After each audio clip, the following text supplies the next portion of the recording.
Welcome to part 8 of Let's Play Revenge of the Vampire by Keith Martin.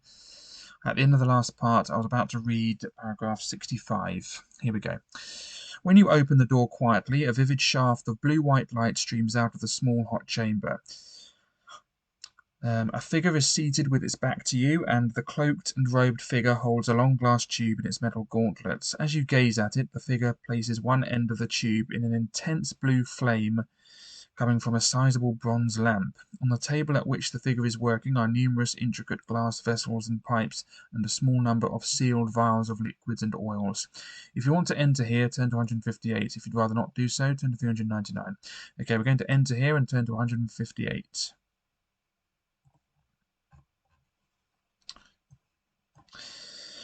As soon as you enter, the figure turns towards you, and you are not surprised when only a skull with glowing red eye sockets presents itself to you as the cowl of its cloak turns towards you. The glass blower is a lethal enemy, one of Heydrich's feared skeletal stranglers. You have gotten yourself into desperate trouble here. The glass blower, skill 9, stamina 10. Okay, let's write that down. The glass blower, skill 9, stamina 10. Okay. In each of the first 3 attack rounds, the undead thing will snatch up a filled glass vessel from the table and try to smash it against your body. If it has the higher attack strength, it is successful, and you will have to lose 4 stamina points through being doused in corrosive acid, which is a tautology because all acids are corrosive by definition. It's like saying a hot flame. If you have the higher attack strength, you manage to deflect the improvised weapon before it can damage you. After 3 attack rounds, the creature will grab your throat and begin to strangle you, and you must lose 1 stamina point automatically. Each and every attack round until you manage to slay the thing. You must still work out attack strength as normal. If you have the higher attack strength, you can strike and damage the monster. If it has the higher attack strength, your blow is parried. If you win, turn to 296. Okay, now we have that warrior woman with us, Van Tiene, or whatever her name was.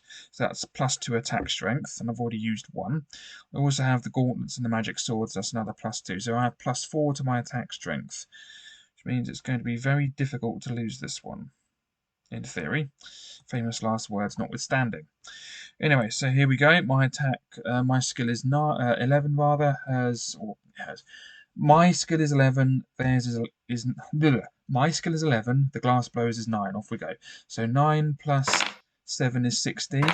I get 8 plus 9 plus 11, which is 19. So 16 to 19. Because of my +4. Puts them down to 8. Okay. 9 plus 7 is 16. I get 20. So 16 to 20. Puts them down to 6. 9 plus 7 is 16. I get 21. So 16 to 21. Puts them down to 4. 9 plus 6 is 15. I get 22. So 15 to 22. Okay, so that's the acid ended, but now I'm losing 1 point of stamina every attack round, but I'll add that up later. 9 plus 7 is 16. I get 25, so 16 to 25. And let's end that. Right, we took another 2 attack rounds after the acid, 3 ones with flask throwing with acid in it. So that takes off another 2 stamina points. That puts me down to 11. Right, I'm also going to use some provisions. That puts me down to 10 provisions. That puts me up to 15. And then I'm going to use some herbal liqueur. So I'll just say 1 used. And then that will put me up to 19. Brilliant. Okay. which is close to my maximum. Good. Okay, so that's the end of Mr. Glassblower, the Mr. Glassblower, whatever his name is. 296. Here we come.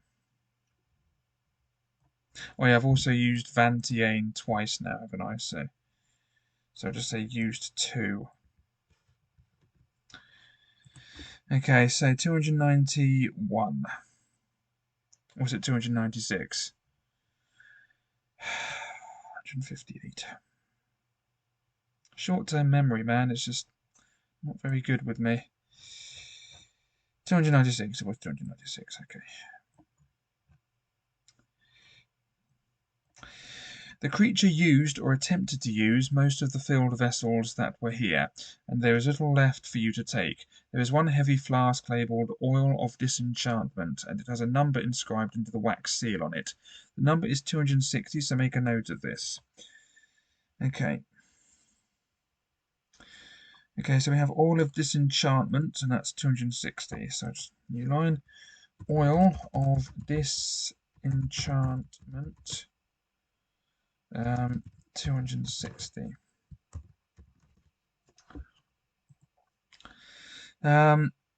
You can have no way of knowing what the oil does. Of course, it may what the oil does. Of course, it may remove enchantments, or it could be a miserable disappointment when you find out what it does do. You will be offered the chance to use this oil later on. Can I fry some eggs in it? I'm feeling a bit peckish. I'll call it my disenchantment eggs. There we go. That's about as imaginative as I get. Anyway, you will be offered the chance to use this oil later on. There are also some notes from a Dr. Verrückter. That's interesting. That's German for mad or crazy. So verrückt, although they've missed out the umlaut on the U, is means crazy in German. Yeah, so Dr. Fructer is Dr. Mad or Dr. Crazy. Anyway, there are also some notes from a Dr. Fructer, instructions for preparing essence containers, whatever they are, and in order to deliver them to the west wing of the building. If you want to make for the west wing of the building now, 10 to 144. If you want to explore a part of the east wing which you have not seen before, 10 to 399. Okay. We're going to explore another part of the east wing and turn to 399. Okay, you go to the middle of the east. Excuse me. I'll start again. You go to the middle of the east-west corridor in the east wing of Mortis Mansion to take your bearings. You are standing facing east. There is a door in the north wall in front of you and another behind you. There are 2 doors facing them in the south wall too. At its eastern end, the passage turns south. At its western end, a door returns you to the hallway at the main entrance. You should explore an area you have not entered before. Will you open the north door behind you, turn to 88. Open the north door in front of you, turn to 65. Open the south door behind you, turn to 139. Open the south door in front of you, turn to 340. Go to the end of the passage and then turn south, turn to 182. Go back to the main entrance hall, turn to 271. Is that it? Yes, it is. Okay, we are going to open the north door behind you and turn to 88. Oh, I like that number. Nice and symmetrical. Okay, you enter the Count's dining hall. Silver plates, cutlery, and tureens adorn the lace cloth on the rosewood table. Rosewood table, which dominates this spacious chamber, and fine thornwood chairs ring it. A single door leading to the kitchens can be seen at the eastern end. A large tiger skin rug is draped over the floor, despite your misgivings. It isn't about to come to life and leap on you. However, the dining room door slams shut behind you and locks itself. And suddenly all the cutlery and crockery on the table flies up into the air and swarms towards you. beating and thumping you. Deduct 1 point from your stamina. Test your... Okay, let's do that now. Puts me down to 18 stamina. Test your spot skill. If you succeed, 10 to 248. If you fail, lose another stamina point through being battered by a foe you cannot fight off. Test your spot skill repeatedly until you either succeed or succumb to the unseen blows. Okay, so we need this dice roll to be less than or equal to 11, which it is. Good. So 11 is less than or equal to 11, so we were successful. 10 to 248.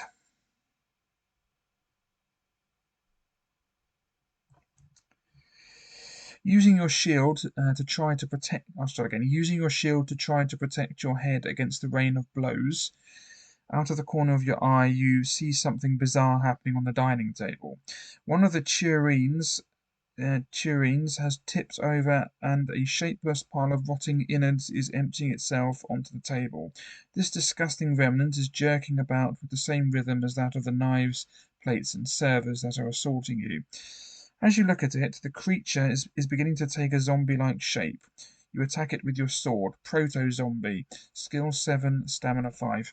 Each attack round you have to fight this thing. You must lose 1 stamina point automatically through being assailed. Furthermore, the mass of flesh goes on growing until you destroy it. The proto-zombie gains 1 stamina point each attack round until you reduce its stamina to 0 or below. It does not attack you itself. If you lose an attack round to it, you fail to strike it. If you manage to defeat this peculiar opponent, you can either open the door to the east and enter the kitchens, turn to 129, or return to the main passage outside, turn to 399. Okay, so pretty much each attack round, I lose a stamina point and it gains a stamina point. So skill 7, stamina 5. Proto-zombie. You've made 2 glaring errors. Frankenstein was a type of zombie. Alright. Yeah, skill 7, stamina 5. Okay.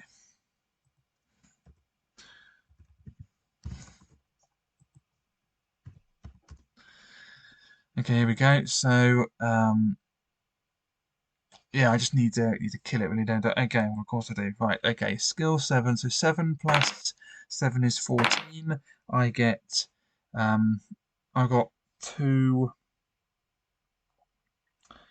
I got 4, yeah, 14 plus 20. Yeah, 14 to 20, yeah. Okay, so because I have that Vantiane thing. So 14 to 20. Alright, so it doesn't hurt. I win, so I take off 3, but then it gains another one, 4. And I then have to lose a stamina point because I'm being assailed, whatever that means. Okay, well, in this context. So put down to 17. Okay, next.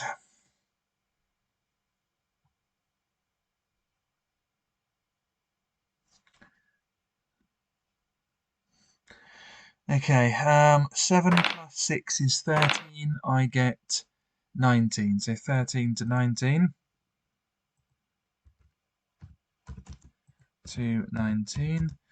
Okay, that puts it down to 2, but then it goes up to 3, and I've lost another stamina point. Puts me down to 16. Okay. 7 plus 9 is 16. I get 22, so 16 to 22.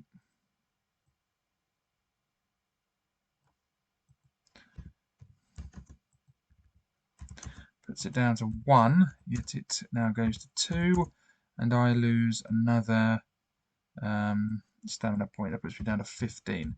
Now, I'll just put now, before I forget, that I've used 3 of the warrior woman Vantiane, or whatever her name is. So that's that. Okay, I also have the vampire affliction. Did I put that down? Yep, latent vampirism. Okay.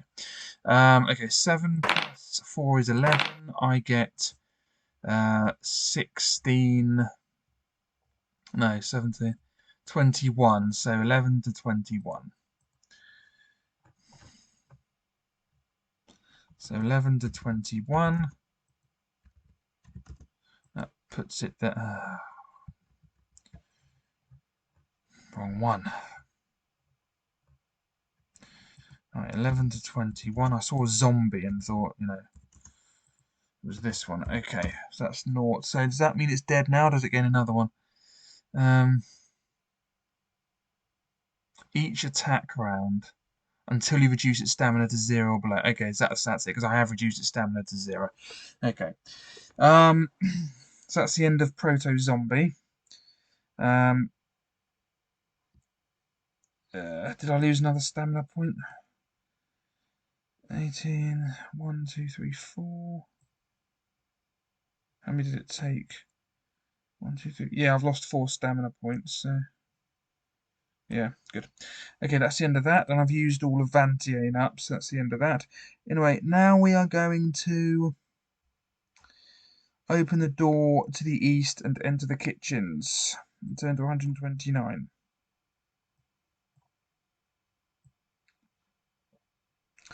Vantiane bids us farewell. Goodbye, Vantiane, the warrior woman, whom I rescued. Okay, you should know better than to enter the kitchens, where 4 of the Count's zombie servants are busy chopping up food with heavy meat cleavers. They turn and look at you with vacant expressions on their slowly disintegrating faces. Roll 1 die and add 4. If the total is less than your faith score, the zombies back away from you as you approach, allowing you to explore the kitchens. Turn to 324. If the total is if the total is equal to or greater than your faith score, the zombies attack you at once. They are slow, however, and you may flee this combat if you want to. If you decide to run, turn to 399. If you decide to stand and fight the zombies as if each pair were a single opponent. First zombie pair, skill 7, stamina 8. Second zombie pair, skill 8, stamina 8. If you win, turn to 324. Okay. Let's test our faith.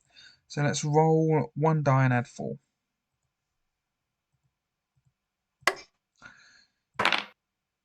We rolled a 1, and that add 4 is 5, so we get a 5. Is that less than our faith? Yes, our faith was 12, so we would always have been successful there. So 5 is less than 12, so they back away from us, and we turn to 324. 324, which is 18 squared. Okay. You can take supplies from the kitchens, enough food for 4 meals. Add 4 to your provisions, and a flask of oil normally used for cooking. Okay, so we've got 4 provisions and flask of oil. Puts me up to 14. Speaking of that, I'm going to use one of them now and put my stamina up to 19. Might as well eat some of the zombies' fine cooking. And we have a flask of cooking oil. Okay. This oil can't be used to replenish a lantern, however. Right, so I'll just put in parentheses, not for lanterns. Surely you could, though. I mean, all oil burns, really, if you as long as you atomize it enough. You now return to the main passage in the east wing, turn to 399. Oops, Oblivion there, sort of the abyss. Okay, well, I'm not reading that again, so where are we going now? We are going to go to the end of the passage and turn south.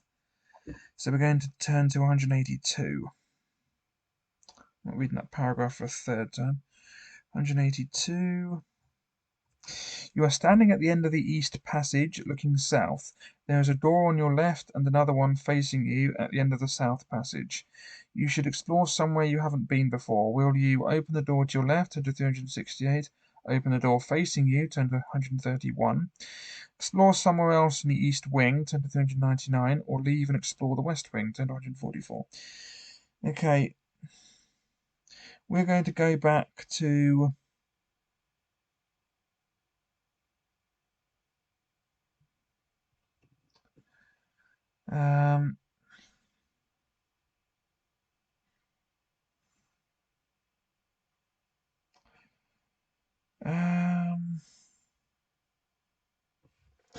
just a moment.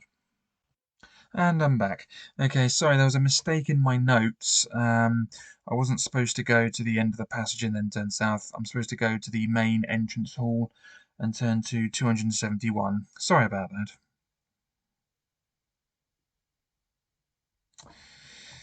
Okay, here we are. Now, returning to the main entrance hall, you can now enter the east wing if you have not done so before, turn to 349, or the west wing if you haven't done so before, turn to 144, or leave the mansion house altogether, turn to 40. Okay, we're going to enter the west wing, not the awful program, the west wing, which I hate, and turn to 144.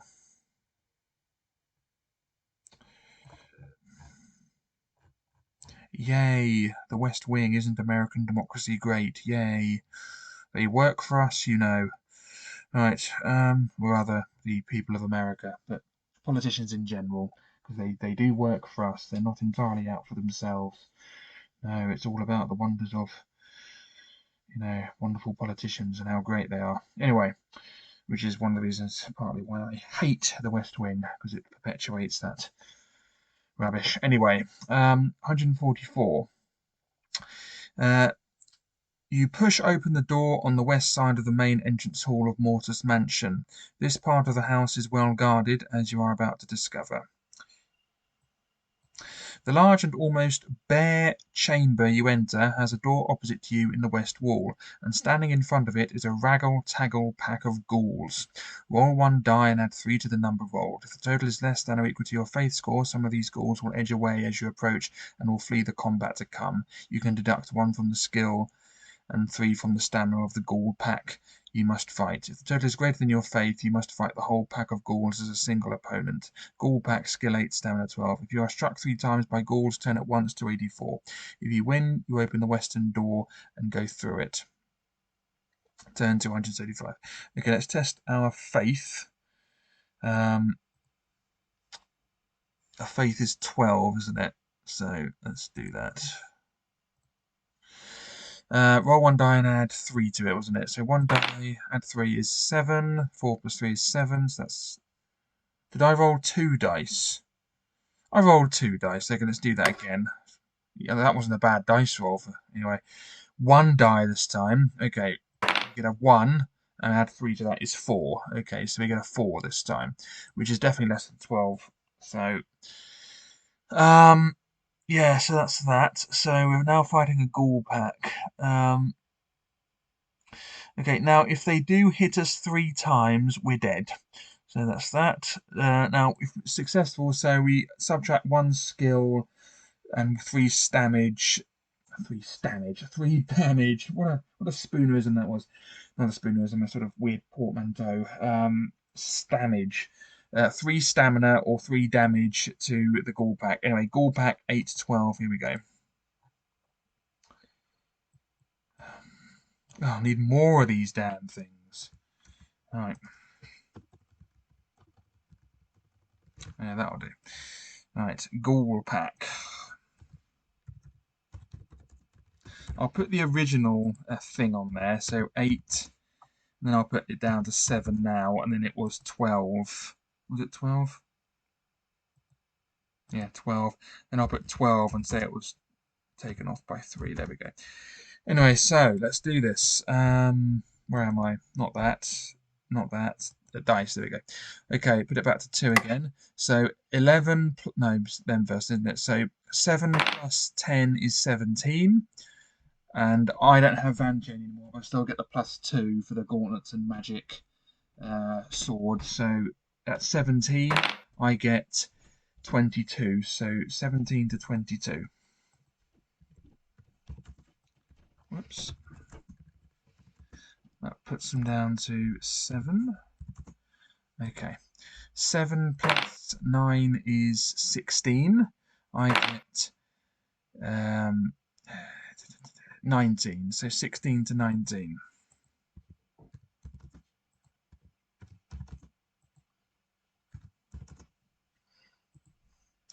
Seven plus 8 is 15. I get 23. So 15 to 23. Really do like those gauntlets and that magic sword. Okay, 7 plus 5 is 12. I get 15. So 12 to 15. down to 1, and then finally, I hope I'm jinxed myself, 7 plus 8 is 15. I get 21, so 15 to 21.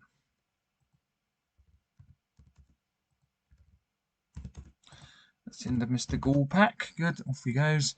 Alright, that's into that. Okay. If you win, you open the western door and go through it. Turn to 175. There we go. You are standing in a short section of the passage which soon turns to the south. There is a door on the north side of this passage before the turning. If you want to open the door to the north, turn to 274. If you want to make for the south passage, turn to 7. If you want to return to the entrance hall, turn to 271. Okay, we are going to make for the south passage and turn to 7.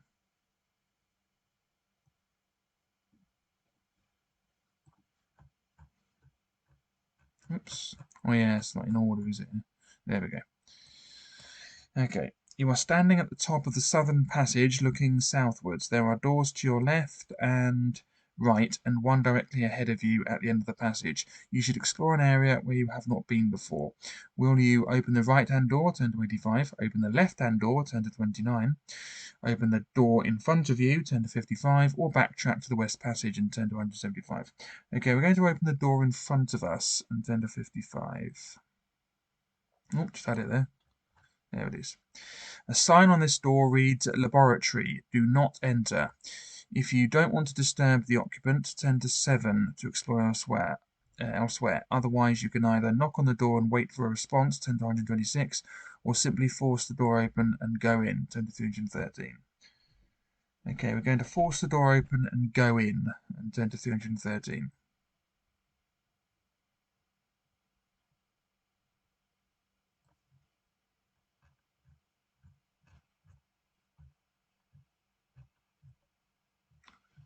There we go.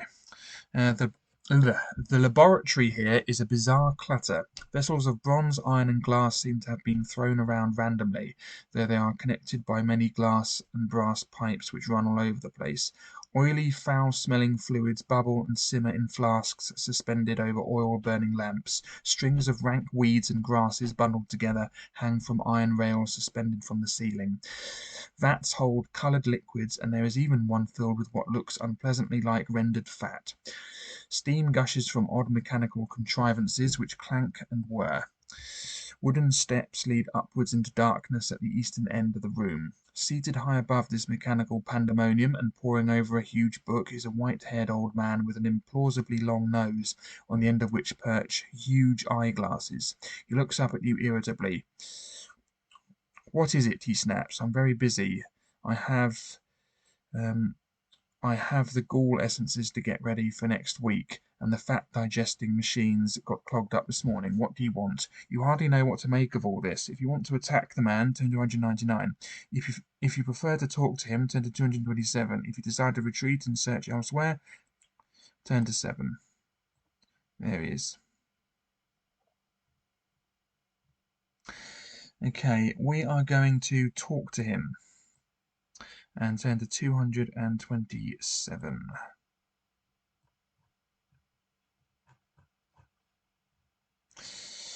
What are you going to say? Will you ask about getting help for your afflictions if you have any? Turn to 332. The Count and his whereabouts? Turn to 38. Or the man's experiment? Turn to 24. And that's it. And we will decide what we're going to say in the next video. This is a nice short paragraph to stop at which to stop rather. So 227 is the next paragraph. Lots of battles, but most of them have been relatively easy, so not too bad. Anyway, next paragraph is 227.